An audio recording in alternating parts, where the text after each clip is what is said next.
last few videos, I've been giving advice on how to give feedback, how to avoid feedback, how to do it nicely. And it's tough for writers to give feedback, and it's tough for the feedbacker to give it. Oh, there, I just switched on my light. Oh, let there be ring light.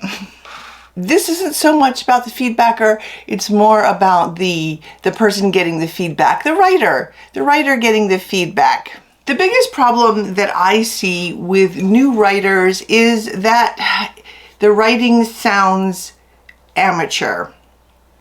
Yeah, I said it. Amateur. The thing is, an experienced writer, an agent, an editor, a developmental editor can all tell if your writing is amateur the first paragraph in. Yes, the first paragraph in, and maybe even, depending on your sentence, the first sentence. Truth bomb. I know, it hurts. And you're thinking, no, there's no way. Yeah, they can do it. Don't shoot the messenger. An experienced writer can see amateur writing from a while away and the first paragraph. Now, some writers might be told that in their feedback or critique that it sounds amateur, which is straight up, right? Straight up, no softening. And they'll be like, oh, the blow, right? And then other people will give feedback in ways that they won't say it's amateur. They'll just point out all the amateur issues with it.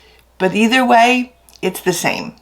Whatever the method, harsh or kind of soft and woven in, usually, sometimes, frequently, all experiences are different.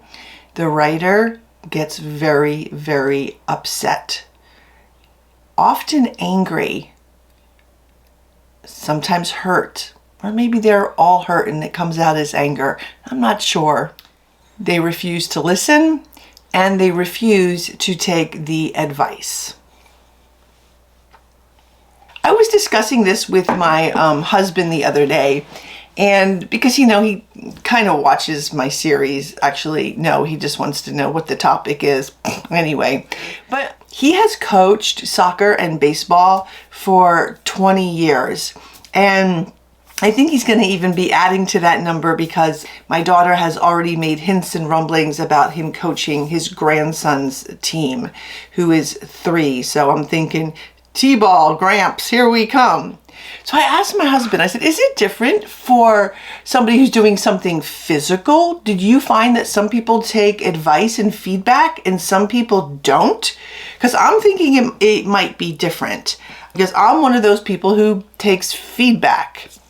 And I don't know, he's like, there's 2 kinds of people, those who take feedback and those who don't. And I know, I hate that. It's like, don't put me in a box. But we did talk about that, those who take feedback and those who don't. For him, it was, he would look at a child, soccer or baseball, and the swing was off or the footwork was off, or we need to practice this play. And I said, did those little boys, because it was little boys that he coached, some of them refuse to take feedback, advice, refuse to be corrected? And he said, 100%. And those are the same kids who, I had to bench, who never hit a ball, who always missed the play. They refused to take it. They said they knew best. That's how they had been taught last year, or they're having an off day, or this is how my dad taught me. And they just refused. And he said it was... He said it was hard when he had when he had a team that half of them refused to take feedback, because then he was kind of stuck. And the team, of course, they lost.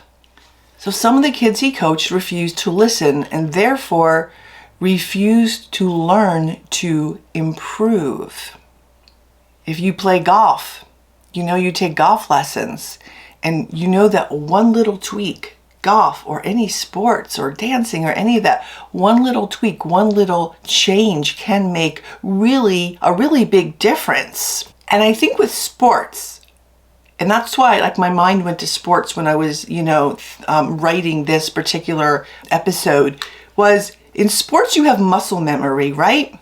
I have a niece who did ballet, beautiful. She never went professional, but when she does things, it's muscle memory. She goes into that, and I don't even know the ballet moves, these beautiful moves, and it's ingrained in muscle memory. When you play golf, you should have practiced your swing so that it is muscle memory. When you do any of the sports, it's muscle memory. And I know what you're thinking. Aha, yes, it is, I think, the same for writing. It is your brain muscle memory.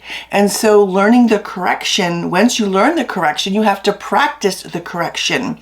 In sports, we call it drills, right? We're going to call it something different for writing, but it's taking that thing that needs to be improved and building it into your brain muscle memory so that you begin to automatically do it. It certainly will feel unnatural. You may feel like, whoa, that is not my style. We're going to get to that a little bit later on. So when I'm thinking about, this episode, I'm thinking, okay, so let me think about, the difference between a physical activity and a brain activity and muscle memory. And I thought, you can probably try to teach me how to do a flip a million ways into the pool. And I won't be able to do it, but I won't feel too sad about it just because I'm like, I can't do it, right? And I won't feel like personally insulted that my flips aren't very nice looking and might even be pretty horrid. But I don't take it as a personal insult. But if I can't figure out something with technology and one of my kids tells me, Mom, that's intuitive, I have to admit, I get angry. I really just get angry. Why? Because now you're insulting my brain. Well, it's not intuitive for me. And, I always get them back because the next time if they're trying to cook and they burn something, I go, well, doing it, that's just intuitive. And they kind of go, Rrr. So people have, different intuitive abilities, I guess. Technology is not mine. I need to practice over and over and over again to get it right. The difference is one I don't feel personally attacked by and one I do. You can see where I'm going with this, right? Here's another example. I have made cookies, thousands of batches of cookies because, my kids are in their 30s now, in their late 20s, and I have 4 of them. So you can imagine that's a lot of cookies. And for the longest time, the longest time, I had trouble making sure that the bottom didn't burn. I would change the temperature. I would put it on the top rack, and it was always getting the cookies before the bottom burned. And then I finally looked online, why are my cookies burning? And really what I ended up going to was the convection feature on my oven, and presto zippo, no more burnt cookies. It was a small tweak that made all the difference in the world. And also making the cookies, baking in the convection oven just kind of seemed to bake the whole cookie and not just around. So the cookies puffed up nicely, they spread nicely. It was 100% nicer looking cookie. I didn't feel like I was less of a person because sometimes my cookies burned at the bottom. Maybe some people would be, but I didn't argue and say, hey, burnt cookies taste better. I didn't, because burnt cookies don't taste better. I know there's somebody's out there going, but I like the burnt cookies. I get that. All right, fine. But I think you see my point. And because sometimes I burnt something, whatever I burnt, I didn't say, I am never making this again. I am done with cooking. I wish I could have, because never cooking again sounds pretty appealing to me. But I didn't do that. I'm like, okay, what can I learn? What do I need to tweak to improve this recipe, to not burn this, to get this sauce to not have lumps, whatever all of the cooking things are, right? How can I improve it? And when I burn something, because sometimes I burn something because I'm writing, Writing, truly, I'm writing. I don't be like, I'm not doing that again and I'm a horrible cook. No, I just say darn. Actually, I don't say darn. I use other colorful language. I needed to pay attention to that. And you can see where I'm going with that, right? I need to pay more attention to what, in this case, the time to cook something. But I don't burn something or ruin something, and that's just so you know, I'm a really good cook. But when I do something that doesn't come out, I don't feel like, oh, I'm a horrible person. I'm never doing this again. And you know where I'm going with this, right? You can see how all of this is going to work into what we need to be talking about with writing. Writing is a skill. And it requires, I'm going to put my glasses on for this so I can make sure I get all of it. And oh my gosh, these are so dirty. So writing is a skill that requires knowledge of craft. What needs to be done? So that's the first thing. Maybe it's something big, like the understanding of showing versus telling, which is one thing that really will make your writing look amateur. Then it is implementation of that skill, changing the muscle memory and learning how to do the thing. Learning how to do the thing. And that's tough, okay? This is all hard brain work. Then there's practice and practice of the craft. Drills. We call it drills, right, for sports. That's building new muscle memory, in this case, new brain muscle memory. It's, for example, like not writing dialogue, comma, quote, she replied angrily as she set down the coffee cup. No, that is telling. You want instead to build the new muscle memory of showing and writing something like dialogue, comma, quotation mark. She banged down the mug, the coffee sloshing over the side. And then you want to refine the craft. That's the revision. And that is knowing that that sentence that I just spoke can be written a lot of different ways. Tone, mood, with tone and mood, you can make it humorous or sad or connect it to other things, theme or conflict or characterization.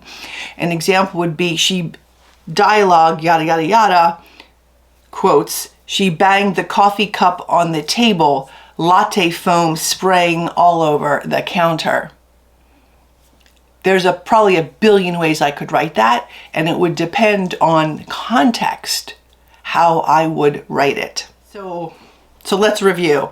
There is knowledge of the skill, implementation of that skill, practice and practicing that skill, and then refining that skill, okay?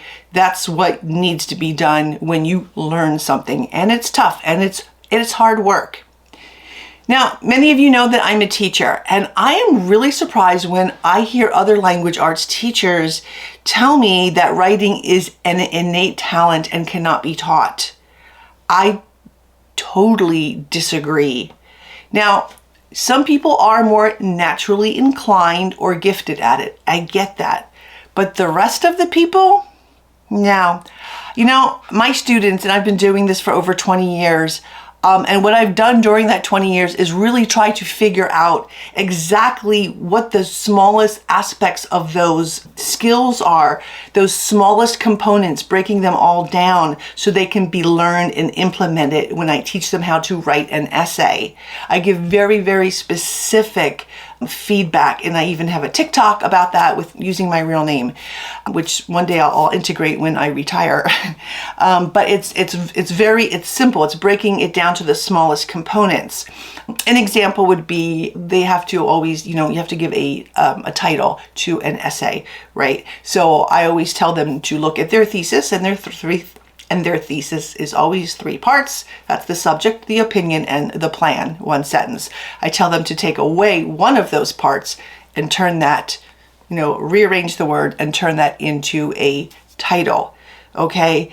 You don't have to be gifted in writing to do that. You just have to know a trick. Essay writing to me is just knowing the craft, the tricks to doing it, and then implementing it. I tell them it's not rocket science. I don't think you don't have to be gifted in writing to write an A essay. And I don't think you have to be gifted in writing to write a great story. Burnt cookies, F essays, being benched, not being able to play. That's what happens when someone doesn't improve, when someone doesn't think they need to improve. The trick is to accept the honest writing feedback from someone who knows. Who knows? Not your mom, not your friend who doesn't sell any books. Okay, someone who actually knows the writing craft. It is really the only way, accepting that feedback, to understand what needs to be improved, fixed, dumped, revised to make your story better. Now, in the case of the burnt cookies, it's evident I burned them. Everybody could see that I burned them. In the case of sports, you're either sitting on the bench, you don't have a batting average, your golf game is horrid. It's pretty evident to you and to everybody else. And a writing coach, just like a sports coach, will tell you exactly what you did wrong, and they will explain that tweak that you need to make it what you need to practice doing. The average person who doesn't really understand all of that, if I'm looking at a soccer player or what, I don't know all that nuanced stuff. I don't see footwork. I just say, hey, he missed, right? Or, oh, he didn't make that pass. Like, I don't get that. Or that golf swing, wow, that went really far. That's lucky. No, it wasn't luck. It was skill and practice. For writing, I think it's harder for a writer to see their obvious evidence that their work needs to be improved. Maybe they're too hurt or angry to see it, or maybe they just don't associate lack of sales or agent rejections with their need to improve their writing. And here's the thing about agent rejections. Agent rejections can be based on a bazillion things. So that's not a good indicator. That is just one of a zillion things that can be wrong with your writing, not just skill level. So you can have the best book, the coolest book, and that's not what they want at the moment. That's the reality of that. Next, I'm going to talk about why people don't take advice. I Googled that and came up with some things and have applied it to writing. But before we do that, I want to tell you about my master's class, which, yay, finally done. I've been working a long time on it. And with school, it's been tough, but I finally got it and I'm so excited for it. It is going to be hosted on the Historical Fiction Company's website. And it is about the power of archetype and writing a more masterful sentence. And that will be available soon, this summer, very, very soon. It's all about diving into archetypes and how to create nuanced and believable characters. The master's class is also about looking at the arsenal of ways to take a scene, a paragraph, a sentence, and transform it to do exactly what you need it to do in terms of tone, mood, theme, character, conflict, emotion. Just really transform it and to make it, bam, exactly how you need it to be, want it to be, how you want your readers to feel when they read that scene or that paragraph. Now, I teach language arts, the art of language, right, to high schoolers. So, I have 20 years of experience breaking those things down, like I spoke about earlier, into very logical, easy ways. There's a saying, if you can't explain something simply, then you don't understand it well enough. I don't remember who said that. If I look it up, I'll put it down there below. I've always loved that phrase. Well, I break the complex, that elusive characterization, that elusive, why is this scene amazing? And I show you exactly how it's done and then how you can do it. And I have supplementary material so you don't even have to take any notes. Back to advice and feedback and taking it or not taking it. I Googled why people don't take advice, and here's what I found, and I'm going to apply it to writing. A writer lacks self-awareness.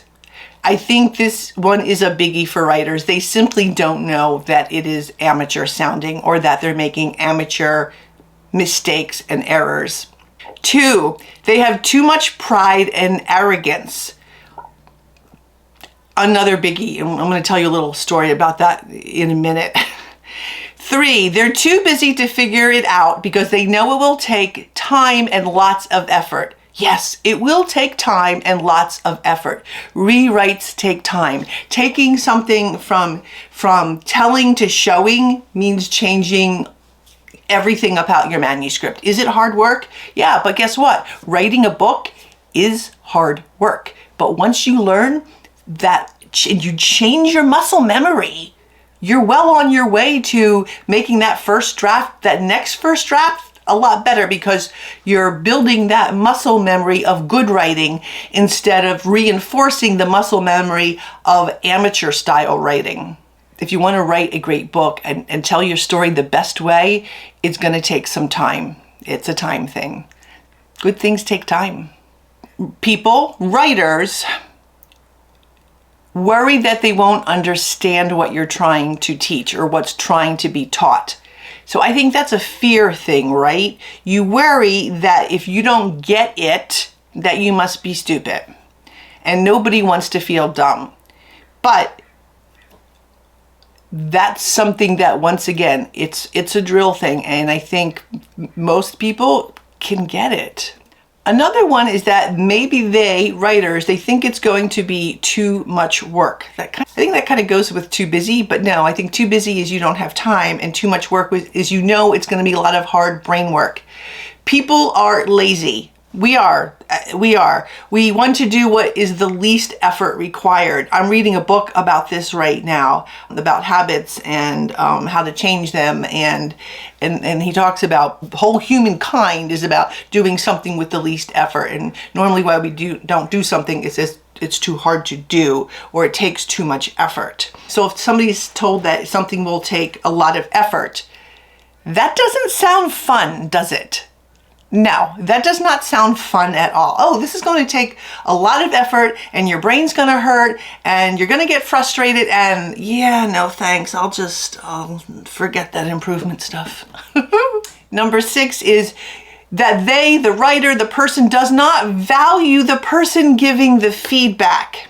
Now, you've heard me say this in this video and in other videos as well, that ask the feedback from someone who knows their stuff. Not someone on the same plane as you, the same level as you. No, ask someone who really knows their stuff, okay? Who sells books, who has editors, who's going through developmental editors and is still selling a lot of books. Not your friend who only reads, not your friend, the English teacher. And I'm an English teacher, but I write books and I've had trad books published, okay? So, you know, that's an okay English teacher to ask. But an English teacher, there's a big difference between analyzing books and reading books and teaching the book than there is writing the book. Vastly different. I know, been there, done that. Number 7 is the writer, the person is insecure. Once again, that's the fear of feeling stupid, fear of failure. The sad thing is, insecurity is a dream killer. It's an improvement killer. It's a being the best you killer. And once again, I feel like I'm being a little bit, I've said this before kind of thing, but authoring and writing is all about getting way, way out of your comfort zone. So yes, you feel insecure. Keep on going, move past the insecurity. If I only did things that made me feel secure, I wouldn't be doing this video. I wouldn't be doing a YouTube channel. I wouldn't be doing a writing. I wouldn't have taken all of the chances that I have done my entire life. I would have not improved or done anything or had any personal growth at all. Number 8 is the writer thinks that you are eclipsing or ruining their writing style. or that you're trying to say that your style is the best when you try to help them. So I have a little story for this one. I was explaining to a student how to write an essay, and she told me quite haughtily that that's your style. I have my own. I laughed on the inside, but I said, well, your style is an essay without a thesis that has no point, proves nothing, and is rambling, and will get you a D in college. She didn't want to hear that. That could have been part of her arrogance too. But she really felt that rambling, no thesis was a style. And even though she wrote a nice sentence, it went nowhere and said nothing. So therefore, it's not really an essay that's proving anything. I told her that clear, concise writing is the best writing. But what do I know? You know, I'm just repeating what George Orwell said. Number 8, you're afraid that it will take you outside your comfort zone or your ability zone. Once again, learning hard skills will do this. We know how hard, how difficult it is to learn a new skill. And once again, it kind of goes back to the book that I'm reading right now, which is when you're unlearning something and then relearning something else, it takes effort and it's difficult and you have to work at it. But once you work at it and you overcome it and you learn that new skill, then you're building up that, for writing, that brain muscle memory. So yes, it will take you out of your comfort zone. It may stretch your ability zone, but you can learn anything. I really think anybody can learn anything given the tools, the techniques, the time, the practice, and the passion to do it. But it does take, you wanting to do it. 9, the last one. You take it, the personal critique, the feedback, as a critique on you, the person, your soul, your identity. I'm a writer. How dare anybody tell me that I have some amateur writing issues? The horror. I'll never write again. To all the new writers out there, if you get an agent, that elusive unicorn creature, and if you sell it to a publishing house, and then it goes through all of the editors that it goes through, guess what? They will want you to, they will look at your manuscript and they will want you to unpack this, tighten this, change this, cut this, add this, change this word, change this metaphor. They will want you to change it. And if you refuse, man, that makes you difficult to work with. And why? Why are you refusing? Harsh truth coming right here. If you are unwilling to take criticism, unwilling to take feedback, then maybe you are not ready for the publishing business. If you are so dug in about it's my way or the highway, then don't ever ask for feedback. Writer. I was in a feedback critique group with a writer who, because they had written a lot of books, maybe 10, something like that, they thought they were amazing. They weren't. It was very amateur writing. I pointed out a particular page that they had brought, and that page was just full of dialogue. So regular page size, full of dialogue. There were no dialogue tags. There was no action to indicate something, the person, just straight dialogue. I told the person, hey, you might want to throw in some dialogue tags or some action here, because I didn't know who was speaking after by the time I hit the half page, probably even sooner. They replied that they wanted it that way. Now, I teach literary analysis, so I go deep with stuff, right?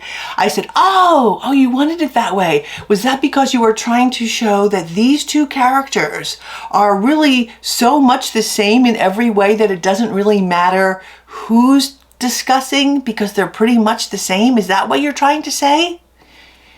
And that writer looked at me like I had 3 heads. I said, why do you want to confuse the reader? And that writer folded their hands and said, it's my style. Oh, good luck with that. It was quite clear to me with that exchange that the writer really didn't care about the reader, and that the reader had no value to them, and they really had no purpose. Otherwise, they would have told me the purpose, because that's my style is not a reason. That's my style is not a reason. If you are doing something in a text that maybe is a little different, like no dialogue tags, you have no idea, there better be a reason for it. Otherwise, why are you writing it? And by the way, that particular writer, lots of books, no sales, and the reviews are pretty hard and all say the same thing, which is you need an editor, and who are you writing for? Obviously, this person is writing for themselves. So what is the whole point of this kind of rambling video, which I think I'm trying to tie in a lot of different things here? If you want to improve your craft, it's not about you. It's about your skills for the readers, about reader expectations, about genre conventions, about novel and story conventions. Don't take it as a personal thing. Get better for the reader, the readers, because you have this amazing story to tell and you want others to read it. So take the advice, really listen to the feedback, do the hard work, learning the skill, practice and practicing that writing skill, refining that skill. Do those things for yourself, for your readers, and for your story. Do it for your story, to make your story the best it can be. You'll be glad you did. As always, writers, remember to dream, create, and embrace. Oh, and information on that master's class will be in the description box below. Bye-bye.